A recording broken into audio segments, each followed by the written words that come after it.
So, hello everyone. We are here with the editors of the brand new Shirley Jackson Studies journal. And so we're going to have a little informal discussion about the journal. I'd like to start off by inviting you each to sort of talk about your journey with Shirley Jackson, what got you into Shirley Jackson, what brought you to this point. So I don't know who wants to go first. Oh, we're so polite. What about you, Miranda? You could. Yeah, okay, I'll go first. I love our reluctance to get things kicked off. I think it's kind of an interesting question, and I wonder if my experience with Shirley Jackson might be slightly different from my colleagues in the US, because as far as I'm aware, in the US, The Lottery in particular is very much considered a canonical story. A lot of people will study it in high school.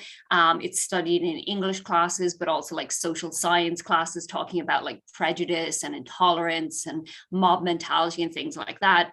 But unfortunately, it's not a canonical story in the Irish educational system. So I didn't come to Shirley Jackson until I think sometime when I was in college.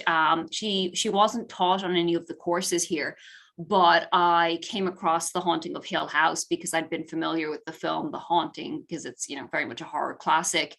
And I read The Haunting of Hill House, and I remember being very impressed by Jackson's capacity to characterize her characters. God, that's bad expression. Her characterization of the the characters in the novel, because often a lot of horror texts have quite flat characters. I was really impressed by her ability to kind of render them with such a degree of depth, to sort of blur the lines between the supernatural and the psychological, and just to, her ability to create a really unsettling atmosphere and to depict in particular houses and living spaces as almost sentient and malevolent. And I thought that was incredible. So I read The Haunting of Hill House and I really enjoyed that. And then after that, I think the next thing by her that I read was We Have Always Lived in the Castle, which I think would probably go on to become one of my favorite Shirley Jackson texts, just because I was so blown away by Mary Cat as a character, but also as a narrator. I think she has the most beguiling narrative voice. And even though she does, absolutely dreadful things, or has done absolutely dreadful things, the way that she relays her story is so playful that it really just sucks you in. So I ended up sort of being a fan of Shirley Jackson for quite a while. And then when I got to writing my book, my most recent book, which is about teen witches, I thought, well, I have to write about Mary Cat because she is very much a witch in some, according to some definition of the term anyway. It's quite loose because her magic is very much kind of a strange form of sympathetic magic, where she'll complete certain rituals in order to, prevent something from happening, or to encourage something to happen. So her witchcraft is this kind of weird collection of like self-invented ritual. And it's a sort of kind of strangely realistic witchcraft. So I ended up writing about her as a sort of villainous character that we identify with, and from whose villainy we derive a lot of pleasure as readers. So from there, then I've added Shirley Jackson to a couple of courses that I teach. I've added her to my first year course on the short story. I do The Lovely House, or A Visit, as it's sometimes called. And I'm starting a new adaptation module next semester, where I'm going to be talking about The Haunting of Hill House and then its subsequent film and TV adaptations as well. So she's really permeated my research and my areas of interest. Yeah, I think it does sort of speak to the cultural thing of us Americans having read the story in school, but then also not always equating that story with that author, or not having, a path. At least when I read it, a lot of her stuff was out of print. Yeah. So, you couldn't quite, even go and discover her right away. Yeah, But you yeah, can so I don't follow know up. if Jill or Emily, did you also read The Lottery in school? I did. I'll jump in, Emily. I did, and honestly, I'm one of those people who reads something and then immediately forgets everything about it. But I encountered Jackson. Obviously, I read The Lottery years and years and years ago because it is canonical, like Miranda pointed out. But I also came to Jackson as a sort of antidote to my early graduate career as a modernist. I ran screaming from American modernism, and landed at where I thought was the most logical next step in the sort of like Cold War literature world, like what came after modernism, and kind of arrived at Jackson via some of Margaret Atwood's early work and kind of worked my way back. And I honestly cannot remember which one I read first or anything. I have no origin story for that, but I do remember being amazed after a couple of years of studying Jackson, of all of a sudden discovering that she was kind of enjoying a sort of renaissance, and there were other people working on her. So I feel like I was working in isolation for a little tiny bit, and then all of a sudden I was like, oh, other people have caught on, and this is great because why not? Yeah, I think I had kind of a similar trajectory where I had read The Lottery at some point, but I didn't really remember, it being by Shirley Jackson. I really got into her when I was in my PhD program, and I started off with a kind of completely different project. During my first year, I was getting into working on the Southern Gothic and queer theory. And when I was studying for my exams, somebody on my committee suggested Shirley Jackson. And so I read, I think We Have Always Lived in the Castle was the first one that I read. And I was, like Miranda, really just infatuated with Mary Cat. I think I really loved the part in the beginning when she's just very unapologetically hateful. Like Candace says, I should not hate these people because it hurts me more than them, but I hate them anyway, and I found that really appealing as a narrative voice. I think that we often see female protagonists in horror and the Gothic as such kind of victim figures, and as really innocent and harmed by kind of outside forces. And there's just something really powerful to me about these characters that are women and are the ones who are, well, not in Mary Cat's case really, but are, at least for somebody like Eleanor, right, being the victim of the Gothic plot, but at the same time having so much kind of cynicism and anger and just kind of unappealing, unattractive emotions, and kind of owning those things. So that was what really kind of drew me into her. And then I just kind of kept reading, and my whole project developed really around that. And yeah, now I have been teaching and had the opportunity to teach her in a few different classes.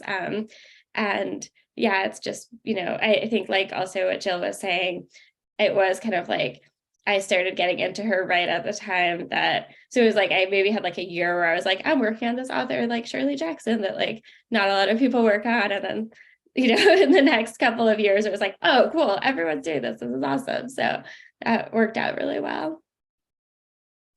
Yeah, and so that brings me to the question of starting the journal, and I sort of put the question why now? I mean, it's pretty obvious why now, but from your perspective, how did the journal come to be? When did you start talking to each other about it? And yeah, why now? I think Emily and Miranda had a conversation apart from me, and then I brought up something to Emily. But my own arrival at this, I'm always so oppositional and so contrary when I'm working on things. And so a friend of mine had mentioned that she had been, and I didn't even know this, that she had been working on a journal dedicated to William Gilmore Simms, who, if those of you who are not American, he was an antebellum Civil War author in the South, and then another friend of mine was working on a journal for John Dos Passos, and I was like, okay, all these dudes can have journals. Why can't we, with the breadth and depth of what Jackson was working in, there's got to be a way to dedicate something to her. And so after kind of having an initial conversation with Emily and Miranda, I felt it was really important to get the family on board, because they are still so involved in her estate and everything. And so I contacted their agent, and the agent was like, sure, yeah, no problem. And so that was really nice, because I've heard horror stories about estates and families blocking all sorts of projects. So it was fairly easy so far, crossing my fingers. Yeah, I know. So Miranda had contacted me with the idea, and then Jill also kind of independently, was suggested it to me at ALA, and so I was like, oh, okay, cool. We should just kind of all come together to work on this. And yeah, I think we, in our kind of initial conversation, we were all really on board with making it open access as well, and I think I was, really happy about that. It, for one thing, made it a lot easier to, launch the journal. And then, I think we just are all really on board about liking the idea of having an open platform, especially because there is so much interest in Jackson that isn't from people who are, within academia necessarily. And so it's been really, I think, it will be really great for the journal to be something that people who, aren't necessarily affiliated with an institution, but are interested in Jackson or working on or with her in other capacities can access. Yeah, absolutely. And I mean, I think Shirley Jackson has been such an influential author in so many areas. I mean, I think at the moment, a lot of like the conversation we're having right now, a lot of it has pivoted around her horror and her gothic work. But I mean, she wrote a lot of domestic stories, a lot of very humorous stories.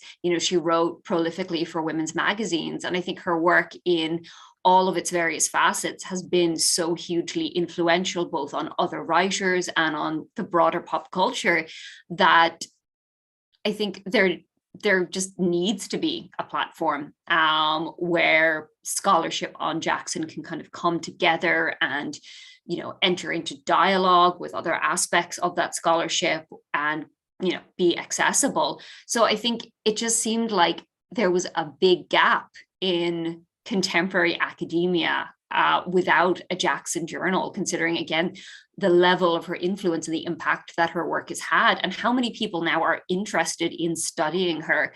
I mean, I think over the last 3 or 4 years, I've had at least one student per year write either their undergraduate or their master's thesis on Jackson, either solo or as a comparative study alongside another author. So given that level of interest, given the immensity of her impact, I think it was just a huge gap in the existing scholarship, and it's something that needs to exist. I mean, she deserves it.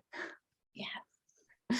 And I wanted to say something really quick about the open access thing. And I'm so glad my colleagues agreed that open access was the way to go, because I feel like that one aspect of it is really honoring what Jackson probably herself would have wanted for something of her own work. Like, I am not super interested in gatekeeping, and so I feel like that was a really important thing. And so building the website from the ground up and trying to figure out how to best get that information out, I think is going to be our sort of next challenge. Make sure people can actually read it and access it. Well, this brings to mind a different question that I've talked to other colleagues about. Just sort of thinking about the scholarship that is sort of done on Jackson regularly. You do often see the same texts being discussed or the same themes being discussed over and over. Do you think that will be an issue going into the journal, or are you seeing, people really finally broadening that out? I mean, the themes that people have discussed are really interesting, and there's so much to say about them. But I always want to see, like, people talking about the texts that don't get talked about, or the themes that don't get talked about. Um, are you seeing that? And if how do you think we can sort of broaden that critical landscape? Yeah, absolutely. I mean, I think certainly if you look back, in the last, beyond the last decade, a lot of scholarship on Jackson has centered on the Gothic, on feminist explorations of her work. And most of those early works also focused almost exclusively on The Haunting of Hill House and We Have Always Lived in the Castle, with maybe some stuff on the Lottery collection. But considering kind of the breadth of Jackson's writing, she wrote everything from, as I was saying, domestic humor stories to, children's books about the Salem witch trials. She was so prolific that it's really interesting to see people expanding their areas of scholarship and their areas of interest. And a lot of that might have to do with more and more of her work coming into print now and being accessible. Some of the lesser known novels are in print, for the first time in a long, long time. So being able to access those, I think, has allowed people to broaden the scope of what they're studying and what they're interested in. And I think people are coming to Jackson from new and different perspectives as well. I mean, there's been a lot recently on Jackson and adaptation, considering the various reworkings of her novels that have made it to the big screen or made it to Netflix. So there's been a lot on Jackson and adaptation or performance. I've also noticed a fair bit on Jackson through the lens of eco-criticism, particularly with regard to something like We Have Always Lived in the Castle. So there have been some works in relation to that, the relationship between characters and the landscape and how that sometimes breaks down along gendered lines. So there does seem to be a lot more very interesting exploration. And it actually, I mean, so far, I don't think we've had any major issues with anyone, trying to pitch anything particularly repetitive, because there are so many texts that are available for the first time. There are so many new lenses and new perspectives to explore her work. Yeah, I think it's something that we're being really conscious of too, in the abstracts that we're selecting and the CFPs that we're, kind of planning to put out, just thinking about expanding a little bit on the kind of typical topics that we always see with Jackson. And I think that also, part of what will be really nice about having an open access journal is that people will have more access to scholarship on her, because I think sometimes if scholarship gets repetitive, it's also because people just aren't accessing the things that have already been published on her necessarily, especially, if they're, just in a print form or something that's not readily available.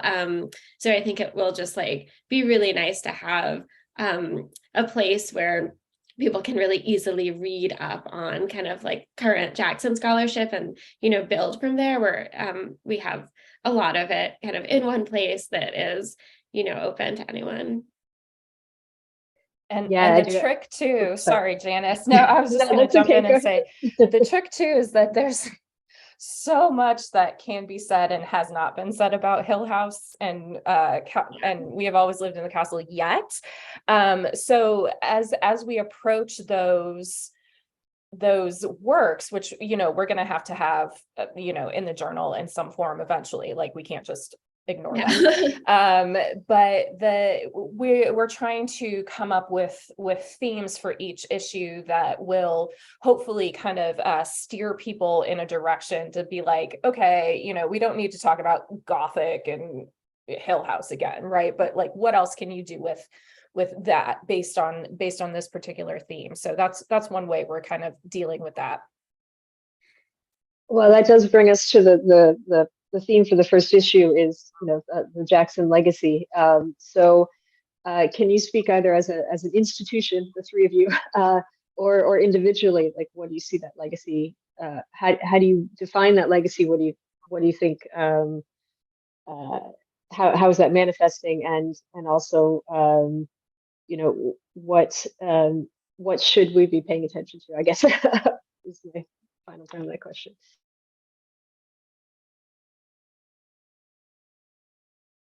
Very big question there. We're all so polite. We're just like, we're just standing back and we're like, no, you go first. We're just, super polite like that. I think that is a really big question, because I think Jackson's legacy has been so profound and so broad as well. I mean, obviously there are things like the various recent adaptations of her work, the Haunting of Hill House series. There was recently a film version of We Have Always Lived in the Castle, which is quite controversial. The biopic of Jackson, Shirley, which also quite controversial. So there's been a lot of work based on her writing, being adapted to film. There are also a lot of writers, particularly a lot more younger female writers, who are sort of kind of identifying Jackson as an influence on their work and how they construct femininity, or how they write about femininity and gender and sexuality through the lens of horror and the Gothic. So I think it's been quite broad in that sense. I mean, I think, and we sort of touched on this earlier talking about Mary Cat, but I think one of Jackson's big legacies has been allowing a space for women to write about very messy female characters who might not always be pleasant, might not always be admirable, might in fact be very troubled or violent or dangerous.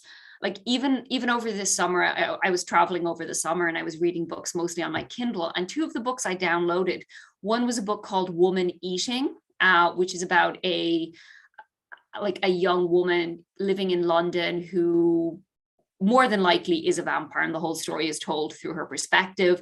The way her vampirism is portrayed, though, is very mundane, almost sort of everyday. So you sometimes find yourself questioning, is she really a vampire?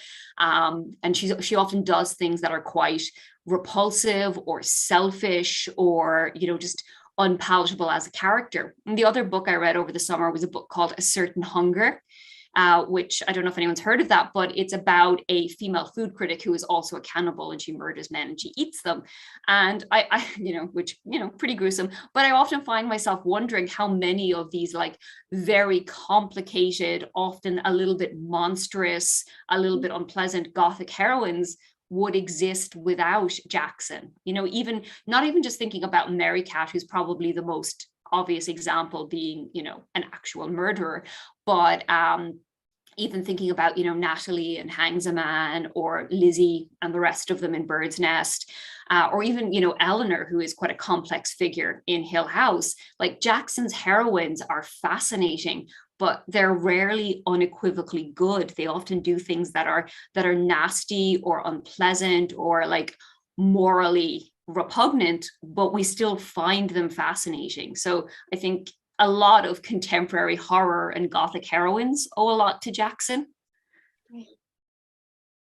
Yeah, I think being a Jackson scholar, I feel like every time I watch a horror movie or something, there are just so many times where I'm like, this person definitely read Shirley Jackson, and I started watching the show Channel Zero a while ago, and I was like, okay, I definitely see Jackson here. And then I looked it up, and the writer of the show was like a big Jackson fan. I was like, that makes sense, But I think there are just like, you just really do see her in so much that comes out like once you start seeing those connections. And I think partly because she was such a huge influence for Stephen King, and like obviously he's had a huge impact on the genre of horror. So even if the writers or producers haven't directly read her, they've probably been influenced by her in some way. So I do think that, yeah, like you do see that legacy kind of just everywhere, and especially, as Miranda's saying, in shows and movies and books that center a kind of like controversial or dislikable female protagonist. I think like Yellow Jackets is another example where I'm just like, oh yeah, this is kind of working in that legacy. and yeah, just complicated, kind of messy female characters, and like relationships between women as well that are kind of like central and complicated and confusing and messy. So yeah, I really, I think that it's interesting to kind of like, start to unpack all of the ways that her writing has affected, so much of what we now see in the horror genre and the Gothic. And I think, especially in the present day, there is so much more of an interest in those kinds of narratives that center female protagonists. And so, that's part of why maybe she's kind of come into the forefront again. And yeah, it's just been really exciting, I think, to be able to explore that and to kind of like give her credit for it. Jill, did you have something to add there? Sure. Just going back to the journal, the submissions we got plenty, not a massive ton or anything, but as we were kind of sifting through them, we were trying to kind of like fit them together in a certain way and sort of realize that the diversity of the approaches that we got kind of wasn't going to allow us to fit them together in really perfect ways. So that was really exciting to see. For example, somebody is going to submit something that is a comparative analysis of a really, really canonical American literature story, and a couple other people are taking an eco-Gothic perspective. So it's just more or less kind of feeling out where people are headed in the scholarship right now, and kind of allowing that to guide future issues. And we've already got some other themes in mind as well. So that's really exciting. That is really exciting. I just got very excited by that. So other themes. So each issue will be themed. Is there a sneak peek on any of those themes at the moment, or do you want to keep it under wraps? I mean, we can do a sneak peek if I can even remember what we've talked about. That is an issue. I do know we've talked about definitely doing an issue focusing on like Gothic and new approaches to the Gothic, because I mean, that's just, we have to. And then I know we were going to do an issue dedicated to adaptation and staging at some point. I am super interested in doing an issue dedicated to mental health and those sorts of issues in her work.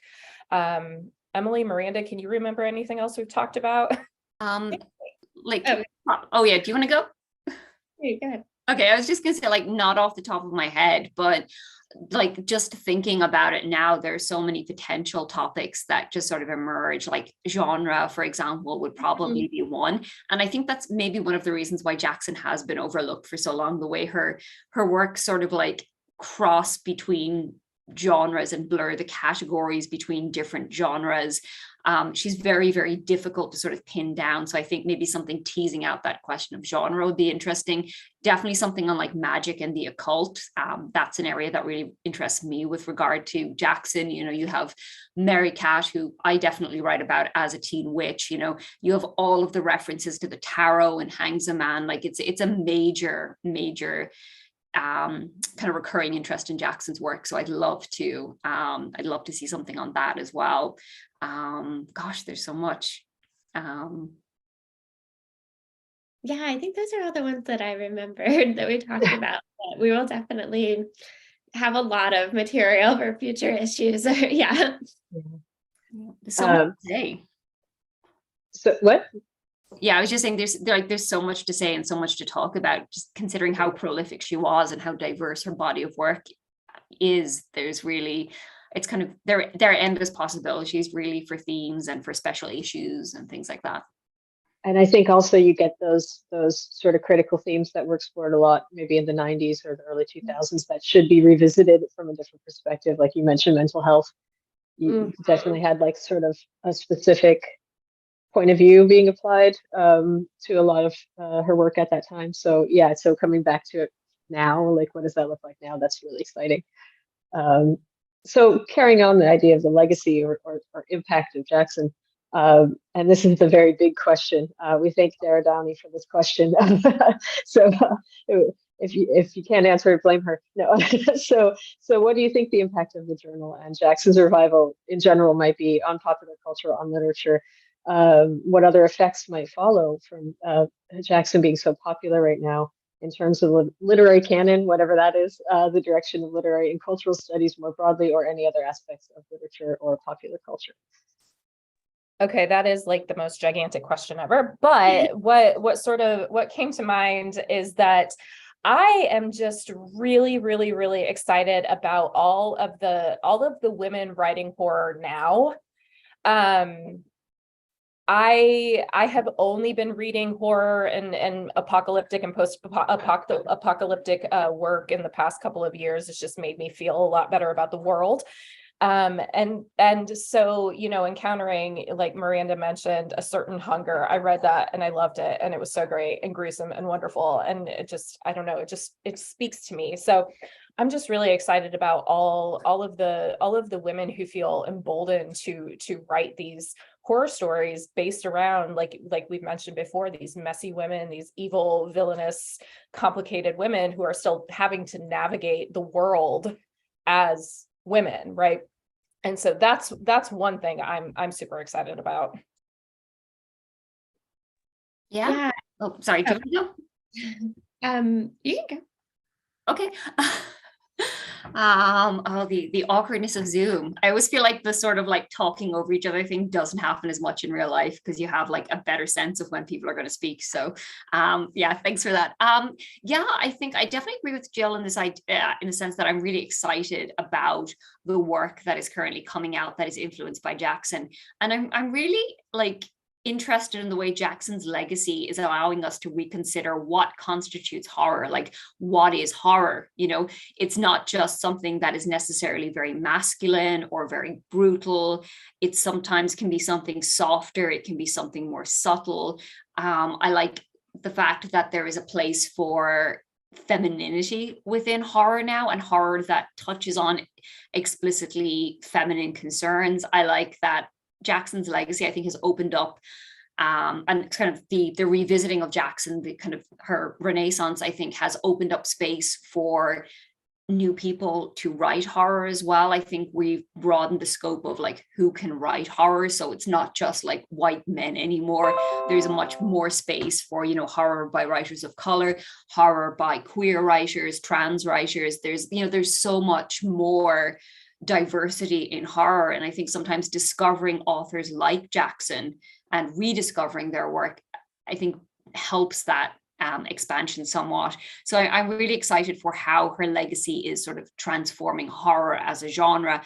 But I'm also excited to see how people are reevaluating her work as well, and sort of revisiting her work and sort of, I guess, understanding it through different lenses, and how a new and perhaps more diverse generation of scholars might be approaching Jackson's work as well. So I find that really fascinating. Yeah, I agree with all of that.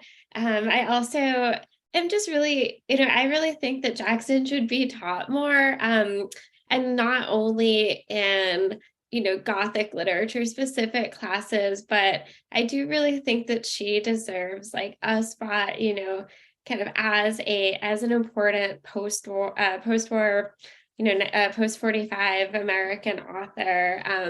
I taught the Sundial in a contemporary American literature class this semester, and I taught it. The next novel on the syllabus was White Noise by Don DeLillo, and the two like had so many really interesting resonances, and it really made me think about Shirley Jackson as actually a postmodern author in a lot of ways, kind of doing a lot of the same, making a lot of the same kinds of moves that somebody like DeLillo would make later, and so I just think that having a journal, having this designated space for scholarship on Jackson, and continuing to do, all of the things that you all are doing with the conference, and, just kind of expanding, just her kind of visibility within academia will kind of, maybe empower more people to feel like, okay, I can put Shirley Jackson on this syllabus.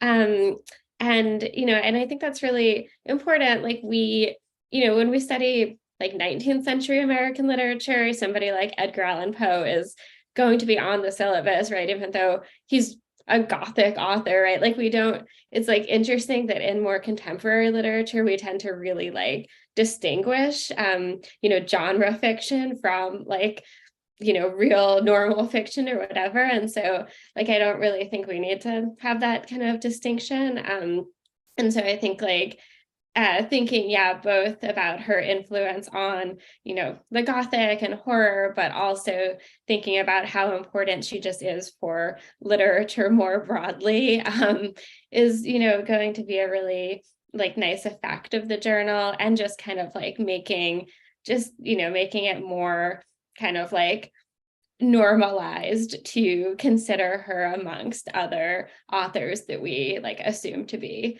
important, important authors, important, right? Like for kind of whatever that really means. But I do think that, sometimes people are hesitant to, teach somebody like Shirley Jackson on a syllabus that isn't kind of like genre specific. And so I like the idea of kind of like expanding the way we see her and her impact on literature more broadly.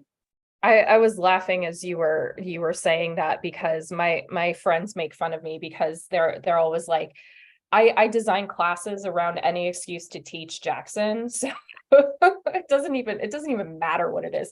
But also, just speaking again to what her influence is going to be, I think kudos to Ruth Franklin on that massive biography she wrote that proves that there's still so much to unearth. And then at the same time, her family, her children still being involved, and her grandchildren. The graphic novel adaptation of The Lottery is great, and I think one of her grandchildren did the illustrations for that. And I think that again just kind of proves there's so much more kind of like hiding, and I'm so happy that they're willing to share that, and they recognize that work is valuable, and that we want to read it, and we want to buy it, and we want to give the estate money. So that's really exciting as well for me. Yeah, I think we owe a huge debt of gratitude to the family for the fact that we have the survival now. I think, getting those unpublished and uncollected stories out there, it was really the start of it. And I thank them for it every day. So anything else you want to add? Any other comments or anything specific to the journal or to your work or to your love of Shirley Jackson?